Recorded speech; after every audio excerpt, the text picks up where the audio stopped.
Alright, Shalom. First and foremost, I want to give all praise and glory unto Yahweh Bahashem, Yahweh Shai. Double honors to the elders and apostles at GMS, Great Millstone. And Shalom to all you Akim preaching this word in sincerity and truth. Alright, I was just watching the news. You know, it was going by too fast. So I decided to look the article up that they were talking about. And it was about the man Dylan Roof and how he's finally getting sentenced or whatever. And they're trying to see this is the court case for his death penalty. And he basically, today was the court. Today, January 4th, 2017, was the court case in which he said that he didn't need his attorneys anymore and that he was going to deal with it himself. It says, this is from ABC News. It says, Dylan Roof tells jury there's nothing wrong with me psychologically. Now, if you think about that, he did that, dude, because every time it's an Edomite or a white man that's killing Jake, they always want to bring up the fact that they mentally ill or crazy instead of that they just wicked in themselves, you know, when they're of their father, the devil. They have not a righteous bone in their body. But it says Dylan Roof tells jurors there's nothing wrong with me psychologically, because as soon as the media gets a hold of a story about an Edomite man killing a mass amount of Jake, they want to bring out the fact that, oh, he's mentally ill, something has to be wrong with him. Oh, ain't no white man just gonna do this. But I'm gonna go into the video. South Carolina, the man convicted of killing 9 black churchgoers has been found competent to proceed with the sentencing phase of his trial. On Wednesday, jurors will decide if Dylan Roof will die or spend the rest of his life in prison for that 2015 church massacre in Charleston, South Carolina. Roof will represent himself, and his attorneys will serve as standby counsel. Well, now to a straight. So, like, I want to go back to that. 2015 church massacre in Charleston, South Carolina. Roof will represent himself, and his attorneys will serve as standby counsel. Well, now to a strange and ultimately decide if Dylan Roof will die or spend the rest of his life in prison for that 2015 church massacre in Charleston, South Carolina. Roof will represent himself, and his attorneys will serve as standby counsel. Standby counsel. So he basically wants to be in a position to tell the people that that he wasn't psychologically messed up and that he did it himself because that's how he felt. That's how all the Edomites feel deep inside. It says Dylan Roof, addressing the jurors who will decide whether or not he will be sentenced to death, said in the opening statement today, "There's nothing wrong with me psychologically." Roof, who was representing himself for the sentencing phase of the federal trial, spoke for less than 5 minutes, telling the jury, other than I trust people, I shouldn't. There's nothing wrong with me psychologically. And when Roof began his statement, one woman spoke out and walked out of the courtroom. 2 other women walked out shortly. So they had to be the family members of the ones he killed. Roof said he's acting as his own lawyer because he doesn't want mental health evidence to be presented at his sentencing. Roof asked the jurors to forget anything his defense attorneys may have told them about the mental health during the guilt phase of the trial. Because, you know, these Edomites, they want to say that he's mentally ill so he can get back on the street, you know, so he can be a free man. Last month, the jury found Roof guilty of shooting and killing 9 parishioners at Charleston, South Carolina church in June 2015. The government is asking the jury to sentence Roof to death in the government's opening statement. Statement today, Assistant U.S. Attorney Nathan Williams said the government's plans to break down Roof's motives, his lack of remorse, and the impact his crime had on the victims. And you know, as soon as this crime happened, you had Jake talking about you forgave him. You forgave him for killing family. What kind of, that's crazy. Jake was already talking about forgiving them before they even had him.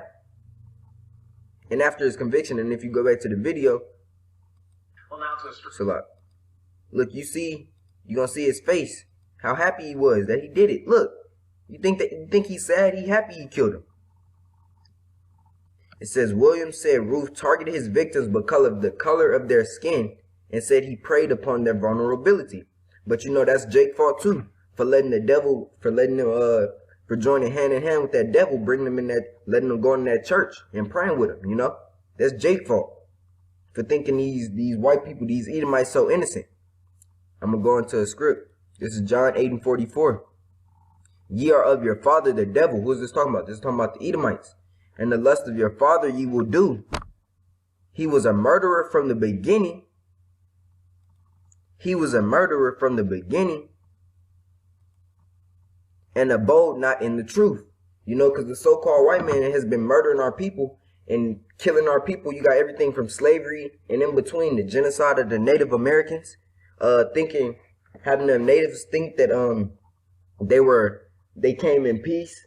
The natives showing them all the things, all the land, not tricks, but ways to till the land. You know, the natives, that's on the natives too, because the natives was joining hand in hand with the devil, and the devil gave them what? Smallpox. So that's pestilence. That's chemical warfare right there. Gave them the blankets with the smallpox in them. Started killing them off, killing off the chiefs, you know, to slowly making it a genocide. Over 99 million Native Americans, Gad and Reuben, were killed off by Edom and counting, because, you know, it's still happening. There's polls out there that state that so-called natives are some of their crimes that happen among them. They get killed a lot more than Judah and Issachar and the other northern tribes. But it says, ye are of your father the devil, and the lust of your father will ye do.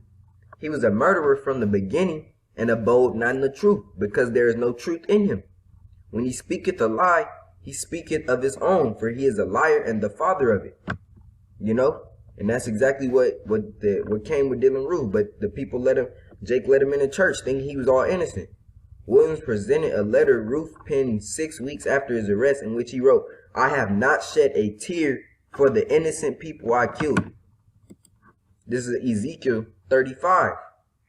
Because thou hast had a perpetual hate, it's like Ezekiel 35:5. Because thou hast had a perpetual hatred, and hast shed the blood of the children of Israel by the force of the sword, which in this time is the gun, in the time of their calamity, in the time that their iniquity had an end. Therefore, as I live, saith the Most High, I will prepare thee unto blood, and blood shall pursue thee. Since thou hast hated blood, even blood shall pursue thee. And keep reading down. It's talking about the destruction of Edom. But right here is they have had a perpetual hatred with the children of Israel and have killed us, you know, and they continue to do it. And he said it himself. He hasn't shed a tear. Why would the devil shed a tear? You know? I'm going to go back to this. It says, it's a lot.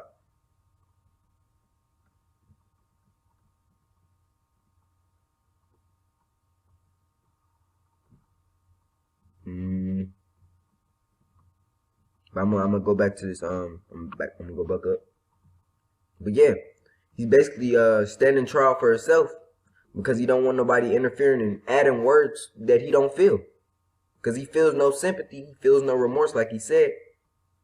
So he wanna get that point. And also in the statements, he said he wants to start a race war. You know, look, Ruth entered the church armed and with the intent of killing African Americans, Israelites, engaged in the exercise of their religious beliefs, but them religious beliefs got them killed because you're not supposed to be hand in hand with the devil. It's a lot. He also said that he wants to start a race war, and that's soon coming, you know. Race wars are soon coming to America, and a lot of other stuff. Pestilences, the chip, the hour of temptation, famine. You know, it's already bad in Venezuela. But it's time for Israelites to stop believing in this devil. Stop trusting this devil. You know? It came out of his mouth itself that he has no sympathy. You think the rest of them have sympathy? We were born enemies. You know? That's the lesson I want to push out. I want to give all praise and glory unto Yahweh by Hashem Yahushai. Double honors to the elders and apostles at GMS, Great Millstone. And shalom to all you sincere Akim pushing this word in sincerity and truth. Shalom.